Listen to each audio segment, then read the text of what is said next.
Hello, good people of Lit 6120, and thank you for listening to my presentation. My name is John Class. I went to a community college for the purpose of this assignment, which I will refer to here as College X.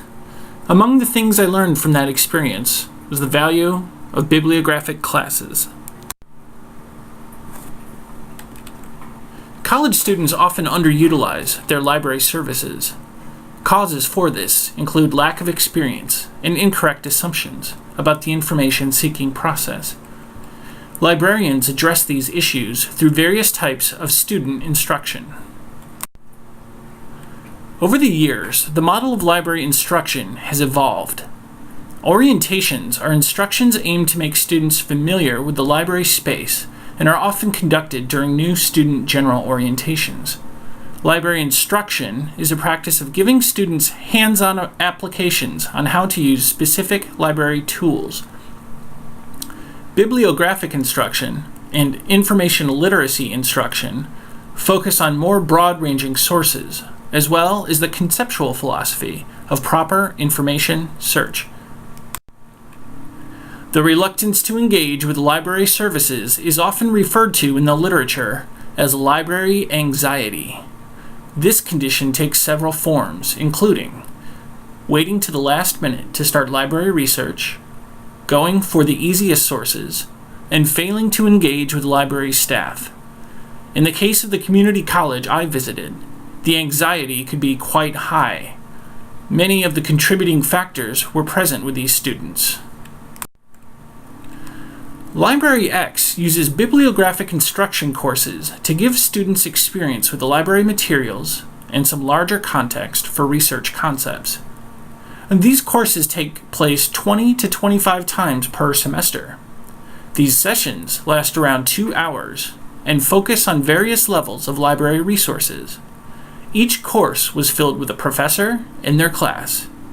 The students were then sorted into various groups. The first activity was to fill out a Boolean logic quiz. The results of this quiz were taken and used as introduction to the basics of information seeking when using search engines. The next activity was for each group to examine a specific print resource it was assigned to. Each group had one sitting in the middle of its table.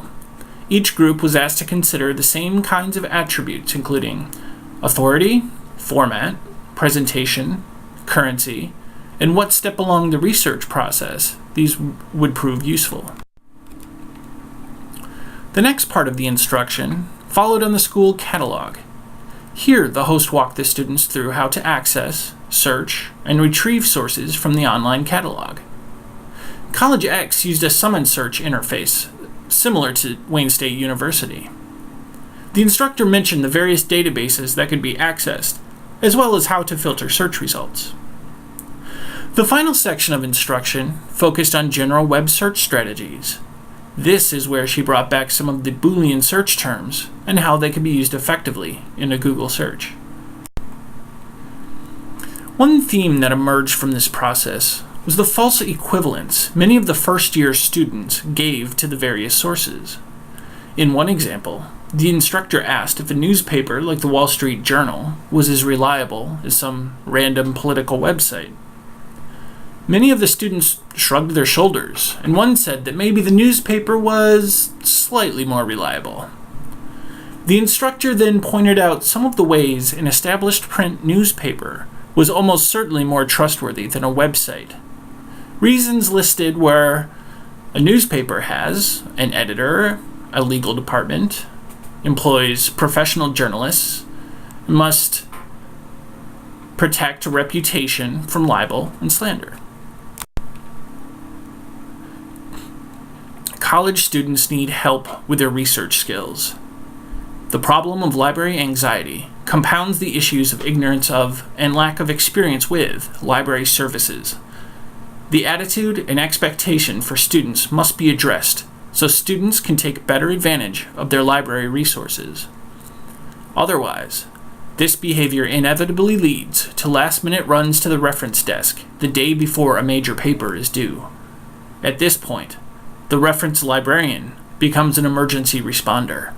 The student, now under a time pressure, becomes even less interested in spending the proper time to sort through search results and instead opts for the easiest or most convenient solution. Ensuring that these students have some familiarity with library staff and services is invaluable in avoiding this outcome. LibraryX uses bibliographic courses in an attempt to provide this introduction. It is general and conceptual, so it may not be to the liking of some instructors who would prefer a more targeted approach. However, it does have the bonus of being fun, engaging, and involving the faculty.